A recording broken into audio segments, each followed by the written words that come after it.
When you relocate or move to a new area, there are definitely some lessons to learn, and sometimes the hard way. And having moved to Boston in 2017, there were a lot of things I had to figure out. And so in today's video, I'm going to share 19 facts about Boston that you didn't know. I definitely didn't know. But remember, stay until the end because there are some things that I'm going to share that may be a lot less stressful for you when you're thinking about moving to the Boston area. I'm Katherine Kranenburg with Moving to Boston team. And so let's dive in.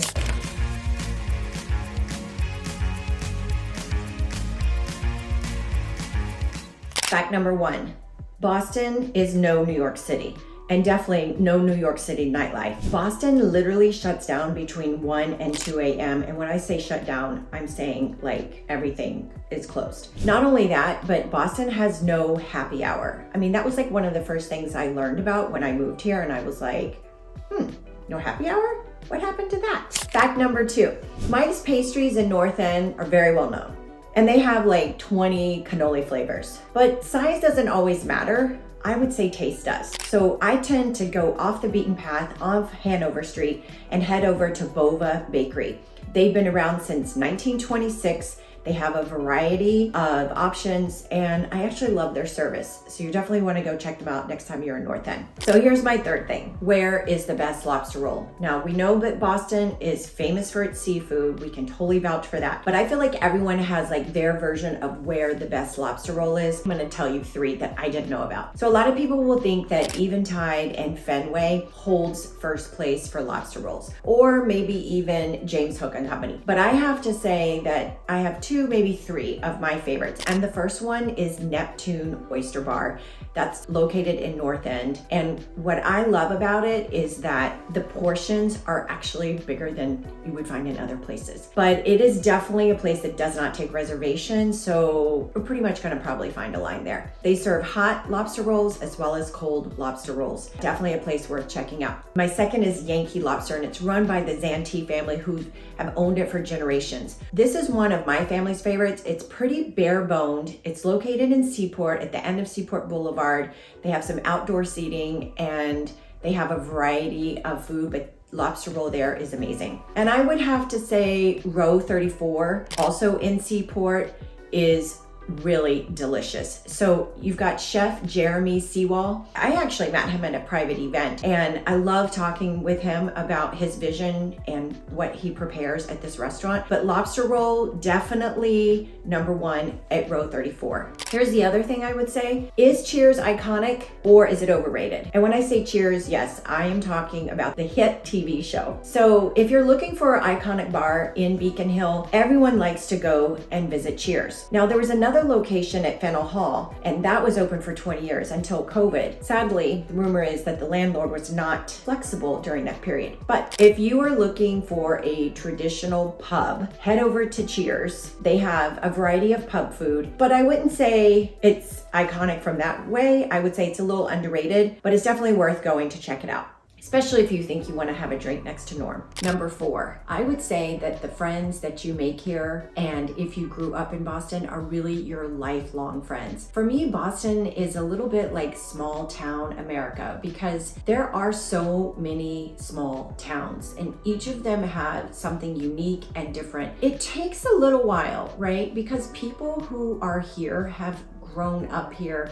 They live close to their family. They already sort of like have their packs. So it took us probably about 2 years to really like find our crowd and find our people. I mean, unlike New York or DC or even San Francisco, it's very transient, right? Boston is much more tight-knit communities. And so it may take a little while, but I promise you'll definitely make lifelong friends here. And who doesn't love having that kind of connection? I just want to add to that because we moved here from Washington, DC for my husband's job. And if you're looking to be a real estate agent in Boston and you had no roots here, let me tell you, you can do it because I did it. And it is definitely worth learning the little nuances of these small towns because it can make a huge difference. So remember, embrace. Number 5 is people laying on their horns for even like the smallest of things. Now, I guess I kind of feel guilty about this sometimes, having lived here for almost 7 years, but it's almost like people are waiting for you to mess up in like the most predictable areas. Have you heard that Massachusetts drivers are called massholes? I mean, that's not something I've come up with. Probably something you already have heard, but if you haven't, I mean, there is a reason why, and that's not really people's fault, but it's just the way that the roads are, right? So they're very confusing, they're winding, they're not direct, it's not exactly easy to navigate, but you know, it is a interesting part about living in Boston. So I would say they're probably not the most patient people as well. So they just, any given reason, any given person, they just honk their horn, including illegal U-turns or sudden cutoffs, or they like to stop at a pedestrian walkway. Even if the light is green, they will stop and let you go. It's like a courteous, but it's also a little dangerous. Anyway, that's been my experience. So Boston driving is definitely an experience. And here's another thing I would add to that fact is, from a real estate perspective, generally I would say people just love living in Boston. And so they tend to stay, and the families end up trading their house from family member to family member. And actually many of them live pretty much nearby, if not 1 or 2 streets over. Fact number 6, people tend to live in their homes longer than any place I've lived before. And when I say that, it's almost like the generations, they pass the house to the next person and the next person. Maybe that has something to do with affordability, but I guess it's because their grandparents bought the house for practically pennies and maybe even traded a Red Sox hat in 1964. Number 7, sunsets. There are so many different places to watch the sunset, but I think the best place to watch the sunset is in East Boston. You get to really see the skyline and the view. It's right over the water. So if you get a chance, go over to East Boston and watch the sunset there from the park. East Boston has like 5 different neighborhoods. There are so many things to check out over there. It's an area that we love exploring now that we know more about that. Literally, there is no best spot to watch and see the sunset and look at Boston skyline than at Pier Park in East Boston. So definitely something to discover that I didn't even know, but I highly recommend. And number 8, keeping in line with real estate, despite the shortage of homes available right now in this market, I would say today's home buyer, they know exactly what they're looking for. They know where they want to live. They've got a really good idea of the lifestyle that they want to have. So they're very specific about their neighborhoods. And the one thing I would say is that even though we're still sort of on the verge between seller and buyer's market, we still are seeing multiple offers happening. And I would just say that buyers are really educated here. So what I pride myself on is that I'm doing videos just like this and sharing the facts, because honestly, this is really what's important for people. And number 9, many may agree that you don't need to really ask about why Boston calls its own town the title town. I mean, there is something really special about playing sports here in Boston, and there's something really special about being a fan of Boston sports. But honestly, we are time to time referred to as the City of Champions, and we're referring to Boston Red Sox, Boston Celtics, Boston Bruins, and the Patriots. What do you think? And remember, you can always hit the subscribe button and like or ring the bell, because we put out new content every week. And number 10, keeping with the theme of sports. It's a long time debate, and whether you agree or disagree, Boston gets a bad rap for its sports fans. I mean, okay, they're loud and there has been a tradition around some of the things they shout out in the crowd, but I mean, come on. This is a town that is constantly being referred to as the title town, or actually the City of Champions. So, I mean, gotta have to find a little bit of energy in being a sports fan here, but that's exactly what Boston is. They are diehards for their sports. And number 11, there's no better place for grammatical re-education than a city like Boston. Bostonians think their accents are awesome, and anyone who disagrees is a chucklehead. Now that's something I hadn't heard before moving here. You can always tell if you're talking to someone who is from Boston because of the way they pronounce their R's. And while most people inaccurately try to imitate the Boston accent, it takes someone who's lived in Beantown, grew up in Boston, to really understand the Boston accent. And sometimes whenever I am talking to a Bostonian, there are times where I have to lean in. But overall, yeah, you just kind of get used to it. So Boston accent, definitely something I wasn't anticipating before I moved here. Number 12, everyone knows Massachusetts has some of the most internationally acclaimed colleges and universities, but did you know that Boston had the first school system in America? I mean, I guess that would kind of make sense, right? Because this is the birthplace of America. So of course, everyone knows Harvard and MIT, but if you live here, a lot of people refer to Harvard as the university. They're quite understated. They're not a very bragging community. I would say Boston in general is an understated kind of environment. But here's the thing that I will share. You may know that there are tons of colleges and universities, but here's one that I didn't know, and that is Wellesley College. 2 of the 3 women who have served as Secretary of State attended Wellesley College. Hillary Clinton in 1969, Madeleine Albright in 1959. So pretty interesting fun fact. But here's another one that I didn't know about. Berklee College of Music. I mean, incredible.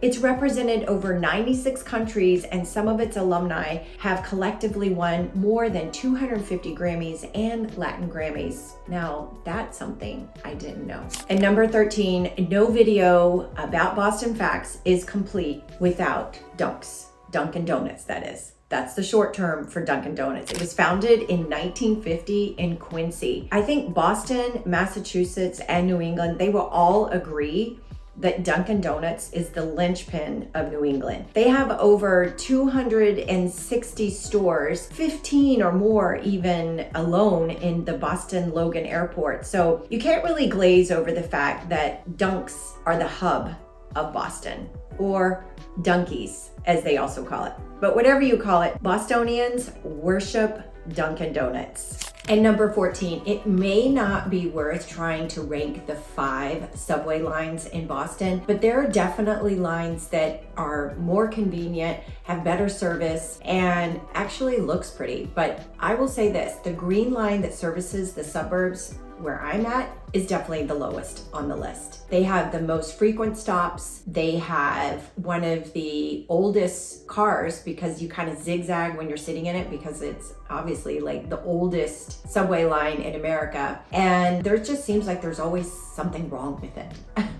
But the T's workhorse is really the red line. That has like the most commuters coming in and out of Boston every weekday. And the prettiest is really the blue line. So not only aesthetically is the station nice, but it's actually one of the shortest of the metro lines. And number 15, think of your favorite shoe and what comes to mind. It could be a Converse, maybe even like a Nike Air Force One or a Jordan. Well, in Boston, it is New Balance, and it went from like dad's shoe to like everyone's shoe. New Balance opened over 110 years ago in Boston, and they're headquartered right along Mass Pike. Now, it's debatable right now if the building is good looking or not, but what is worth noting is that it is an area called Boston Landing, which is actually quite a destination for people because it has the Boston Celtics practice there, you have the Warrior ice rink there, and it's also New England's first largest indoor general admission concert venue called Roadrunner. I've been there myself and it's pretty impressive, but it's definitely a destination and it's got restaurants. So I guess New Balance is the new shoe. Number 16, Boston is close to everything. And I mean, you could do a seaside visit in a day. You could jump on a train and go to New York City in 4 hours. You could hit the White Mountains. You can get off a plane in Logan Airport and within 10 or 15 minutes be at Seaport in a really cool restaurant, or you could hit up MGM Music Hall. There's so much available and it's really easy to access. It's a true also 4-season state, and Boston really thrives on offering a variety of things for all of these 4 seasons. So I think that's pretty much why people move to Boston and they stay. And number 17, we know that Boston is a food scene, but how many speakeasy bars are there really in Boston? I think the last count was probably 15 or 16, but if you've ever wondered where that secret entrance or knowing what that password leads you to, well, there are 3 that I'm just gonna share right now, but there are many more. So our city is actually quite known for our speakeasy, and I think there's definitely some history behind it with some of its little discreet spots and some places. But here's one that I think a lot of people know about, and it's called Yvonne's. It's like a glamorous supper club, but there is a winding little dark staircase that brings you to a very special place. So go and check that out next time you're at Yvonne's. And the other one that opened up this summer is right out of New York called Borriquito.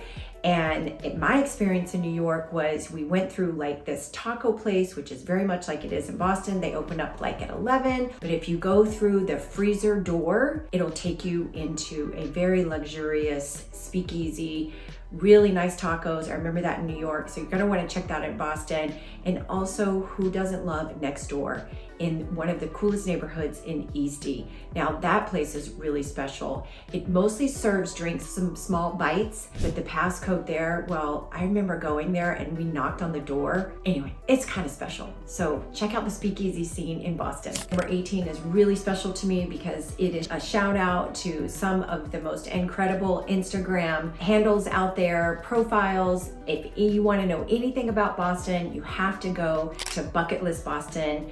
My friend Kate has over 90,000 followers. She started this when she was just sort of taking photos of different places around Boston. She has a huge following. I also love following Brittany at Boston Food Journal. That girl, she is so creative. If you want to know anything about food and places in Boston, you got to go check her out. She's got a candle named after. She has a t-shirt, and I think she's working on a book. And the other one is Mara. She's over at City List.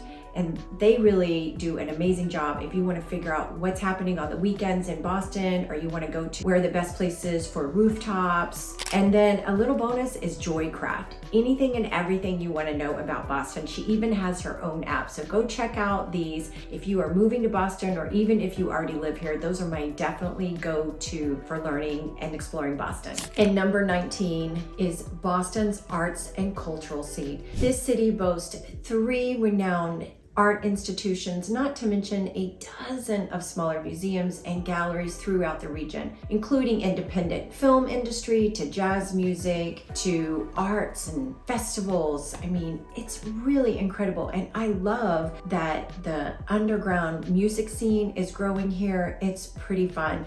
Boston arts and culture is really special here. There's something literally for everyone, from the MFA to the Boston Ballet, to the New Arts Center in Newton, to the Peabody Museum, MIT Visual Arts, Mass Art Museum. I mean, there's just tons of ways to support the arts, be in the arts, or see the arts. And I love the summers. They also have porch festivals throughout the region, just to name something for the summer. And in the winter months, we have Snowport and Seaport, and we have obviously First Night for New Year's Eve. There's just so much to do, but I love the arts and culture in Boston. Definitely people are drawn to that when they're relocating or actually enjoying and living in Boston.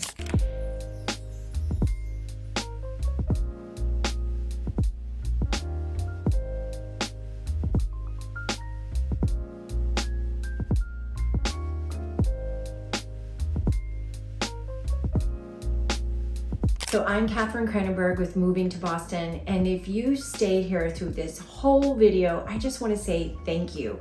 I'd love to be your realtor of choice when you're thinking about moving to Boston, or perhaps you're moving from another neighborhood, or you want to live closer to the city, or maybe you want to head to the seaside. But the main thing is, I hope I've shared something new that you didn't know before, and if there's something that you think I should have added to this list, put it down in the comments below. And remember, remember, you can always hit the subscribe button and like or ring the bell because we put out new content every week. And I just want to say thank you for staying through this whole video. I've had so much fun sharing it with you, and I'll see you on the next one.